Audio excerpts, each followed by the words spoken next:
इस समय वह दक्ष से आ रहे जानलेवा इरादे को स्पष्ट रूप से महसूस कर सकता था, जिससे ध्रुवसेन पूरी तरह से भयभीत हो गया। इधर ध्रुवसेन की बात सुनकर दक्ष ने हंसते हुए कहा, जब पिछली बार तुमने मुझे मारने की कोशिश की थी तो क्या तब तुम्हें याद नहीं आया कि मैं तुम्हारा चचेरा भाई हूं? यह कहने के बाद दक्ष ने दोबारा से अपनी हैवी वेव पंच तकनीक से ध्रुवसेन के डेंटियन पर हमला किया। अचानक ध्रुवसेन के मुंह से एक तेज चीख निकली और फिर उसका चेहरा पीला पड़ गया। इसके बाद दक्ष ने ठंडे स्वर में कहा, मैंने तुम्हारी साधना को नष्ट कर दिया है। अब तुम अपना पूरा जीवन कचरा कहकर जी सकते हो, जैसा कि तुमने हमेशा मेरे साथ किया था। यह कहने के बाद दक्ष ने दोबारा ध्रुवसेन को नहीं देखा और मुड़कर वहां से चला गया। जब दूर खड़े शिष्यों ने यह देखा कि इस लड़ाई में दक्ष कितना क्रूर था, तब उन्होंने दक्ष से संपर्क करने की हिम्मत नहीं की और तुरंत उससे बचने के लिए छुप गए। उन्हें डर था कि यदि उन्होंने दक्ष को नाराज कर दिया तो दक्ष उनकी साधना को भी नष्ट कर सकता है। वह जीवन भर अपंग बनकर नहीं रहना चाहते थे। इस समय जमीन पर पड़ा हुआ ध्रुवसेन गुस्से से जोरों से चीख रहा था। उसने अपने दांत पीसते हुए कहा, दक्ष, तुमने मेरी साधना को नष्ट करके बहुत बड़ी गलती की है। तुम्हें इसकी कीमत चुकानी होगी। ध्रुवसेन इस समय बहुत गुस्से में था, क्योंकि अब जबकि उसकी साधना नष्ट हो चुकी थी तो वह अब एक बेकार इंसान बन गया था। वह दक्ष से दिल की गहराइयों से नफरत करता था। ध्रुवसेन ने अपने दांत पीसते हुए कहा, मैं अपनी चचेरी बहन अनिमा से मदद मांगूंगा, जो कि पहले से ही वास्तविक ऊर्जा के स्तर तक पहुंच चुकी है और उसने अपनी आत्मा भी जागृत कर ली है। वह पहले से ही स्वर्गीय पर्वत संप्रदाय की एक विशेष शिष्य बन गई है। तब मैं देखूंगा कि तुम उससे कैसे बचोगे दक्ष। उस समय मैं तुम्हें मरते हुए देखूंगा। यह कहने के बाद उसकी आंखें क्रोध और घृणा से भर गई। दरअसल अनिमा सेन को पहले से ही पता था कि दक्ष के पिता ने आखिरी मुलाकात के दौरान उसके पिता अर्नव सेन को चोट पहुंचाई थी। इसलिए अनिमा सेन ने पहले ही दक्ष को मारने के लिए 4 पर्वतीय संप्रदाय में आने की तैयारी कर ली थी। इस समय ध्रुवसेन को इस बात का अफसोस हो रहा था कि उसने खुद दक्ष को मारने की कोशिश की थी। इस समय ध्रुवसेन को हर चीज से नफरत हो रही थी। वह असफल होने के लिए खुद से भी नफरत कर रहा था और उसे अपनी अपंग साधना के साथ अपने भविष्य से भी नफरत थी। ध्रुवसेन यह सुनिश्चित करना चाहता था कि दक्ष का भविष्य उसके भविष्य से भी बदतर हो जाए। दक्ष ने ध्रुवसेन की साधना को नष्ट कर दिया था, जिससे उसे राहत महसूस हो रही थी। ऐसा लग रहा था जैसे कि उसके दिल से एक बोझ उतर गया हो। इसका मतलब यह था कि पुराने दक्ष की मृत्यु से पहले उसके अंदर जो पछतावा था वह भी अब खत्म हो गया था, क्योंकि दक्ष ने उसकी मृत्यु का बदला ले लिया था। अब जबकि दक्ष स्टार्मीगार्ज में अभ्यास कर सकता था और कुछ और अनुभव प्राप्त कर सकता था, तो वह यहां से तुरंत जाने की जल्दी में नहीं था, क्योंकि स्टार्मीगार्ज में आने का प्रत्येक व्यक्ति के मजबूत बनने के लिए लड़ने के एकमात्र उद्देश्य से यहां आता था। दूसरों को जाकर भड़काने की कोशिश ना करें, फिर भी उसे यकीन था कि दूसरे लोग उससे लड़ने जरूर आएंगे। जब दक्ष यही सब सोचते हुए आगे की ओर बढ़ रहा था, तभी उसे ठंडी और एक अलग आवाज सुनाई दी, यह तुम हो। जब दक्ष ने ये आवाज सुनी तब वह चौंक गया और फिर वह उस आवाज की दिशा में देखने लगा। जब दक्ष ने उस आवाज की दिशा में देखा तो वहां उसे एक सुंदर महिला दिखाई दी, जिसकी छायाचित्र मंत्रमुग्ध कर देने वाली थी। दक्ष को यह पता नहीं चल पा रहा था कि वह लड़की कौन थी, क्योंकि उस लड़की ने अपनी पहचान छुपाने के लिए एक नकाब पहन रखा था। दक्ष 4 पार्वती संप्रदाय में बहुत से लोगों को नहीं जानता था। वह यहाँ केवल गौरव, सुजीत और सरोजा को ही जानता था। लेकिन दक्ष ने देखा कि उसके सामने वाली लड़की उनमें से कोई भी नहीं थी। इस समय दक्ष ने सोचा, क्या यह लड़की पुराने दक्ष की कोई परिचित हो सकती है? यह सोचते हुए दक्ष के चेहरे पर भ्रमित भाव दिखाई दे रहे थे। जब दक्ष यह सब सोच रहा था, तभी सामने खड़ी लड़की ने एक ठंडी हंसी हंसते हुए कहा, पिछली बार जब हम मिले थे तब तुम इतनी तेजी से भाग गए थे कि मैं तुम्हारा पीछा भी नहीं कर पाई थी।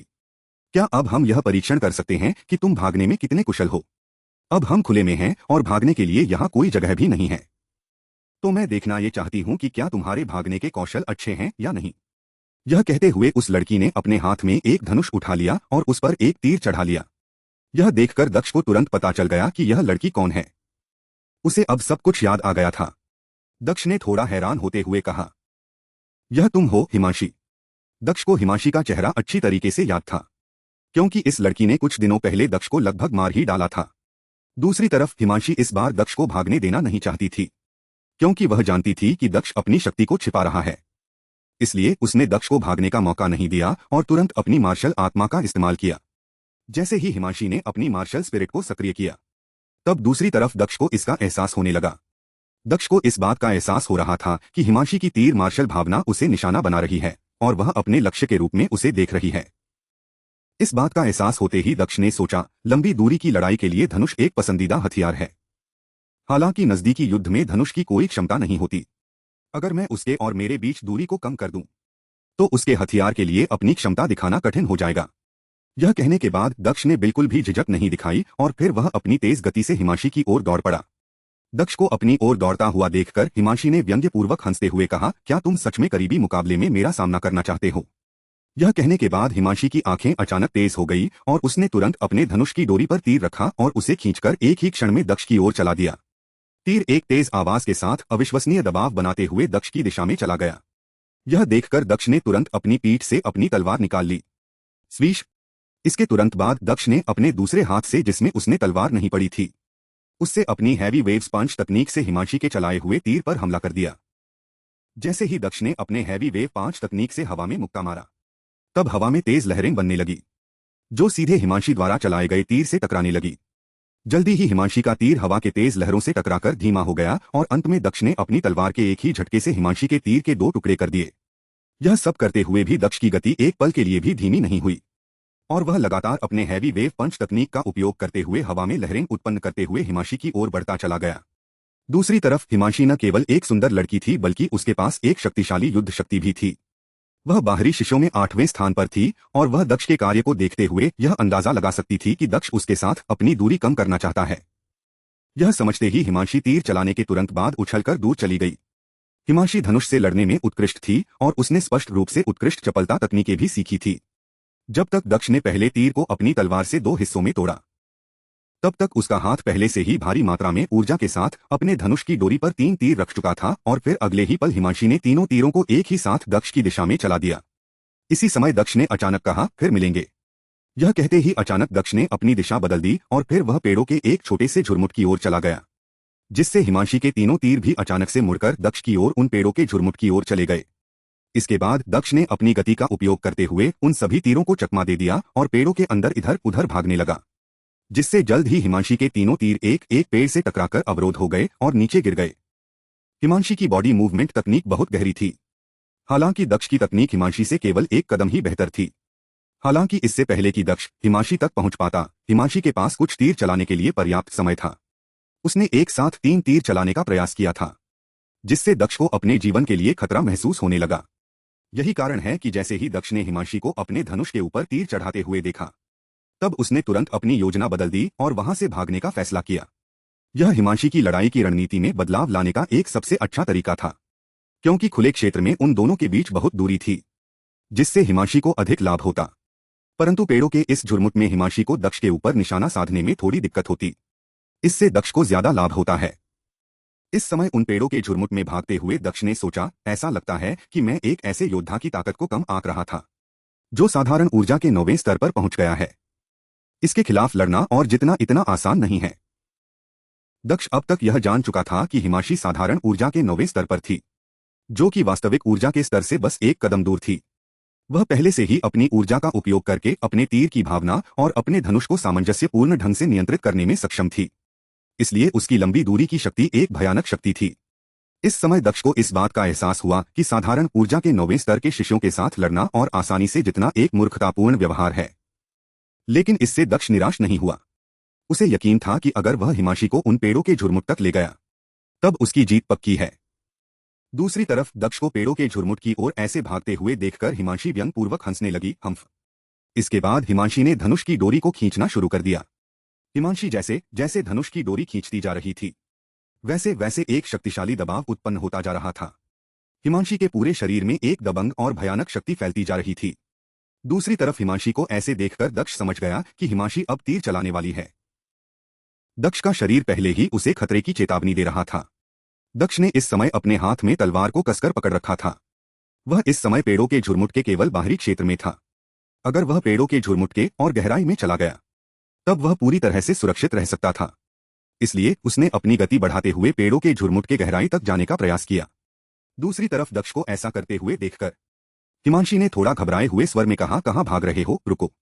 दूसरी तरफ जब दक्ष अपनी पूरी ताकत से आगे की ओर बढ़ रहा था, तभी अचानक उसका शरीर उसे खतरे की चेतावनी देने लगा।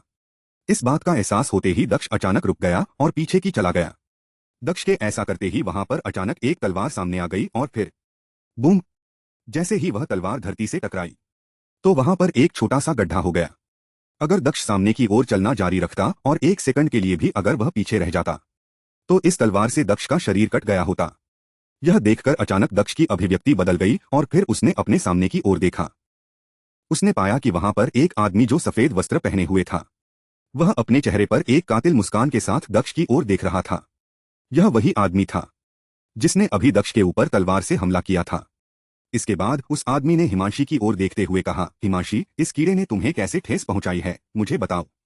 क्या तुम चाहती हो कि मैं इस कीड़े को मारने में तुम्हारी मदद करूं? बस तुम एक बार बोलो, इसे खत्म करना एक चींटी को मारने के बराबर है। इस समय वह आदमी दक्ष को तिरस्कार पूर्वक दृष्टि से देख रहा था और ऐसा लग रहा था जैसे कि वह अपने बारे में बहुत ऊंचा सोचता है।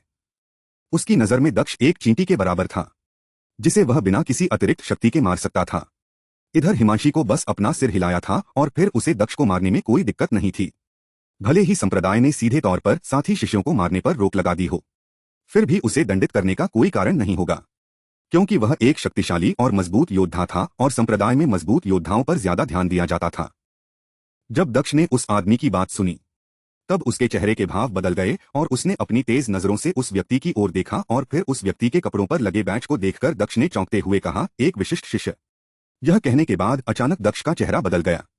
ऐसा लग रहा था जैसे कि दक्ष को किसी बहुत बड़े खतरे का सामना करना पड़ रहा हो। यदि इस समय हिमांशी ने उस शिष्य को उसे मारने के लिए कह दिया तो ऐसे में दक्ष के लिए उस शिष्य से बच पाना या लड़ पाना लगभग असंभव हो सकता था। इधर उस शिष्य की बात सुनकर हिमांशी ने कहा, तुषार, दूसरे लोगों के व्यवसाय में हस्ताक्षर करना बंद करो। मुझे तुम्हारी सहायता की कोई आवश्यकता नहीं है। ऐसा नहीं है कि हिमांशी दक्ष पर दया दिख रही थी या फिर उसने उसे माफ कर दिया था। यह केवल इसलिए था क्योंकि तुषार हिमांशी को पसंद करता था और उसे अपनी ओर रिझाने की कोशिश कर रहा था, लेकिन हिमांशी को उसमें कोई भी दिलचस्पी नहीं थी। इसलिए उसने उसे मदद नहीं मांगी, क्योंकि वह तुषार से कोई भी एहसान नहीं लेना चाहती थी और अगर इस समय उसने दक्ष को मारने के लिए उसे कहा तो यह उसके ऊपर तुषार का एक एहसान होगा।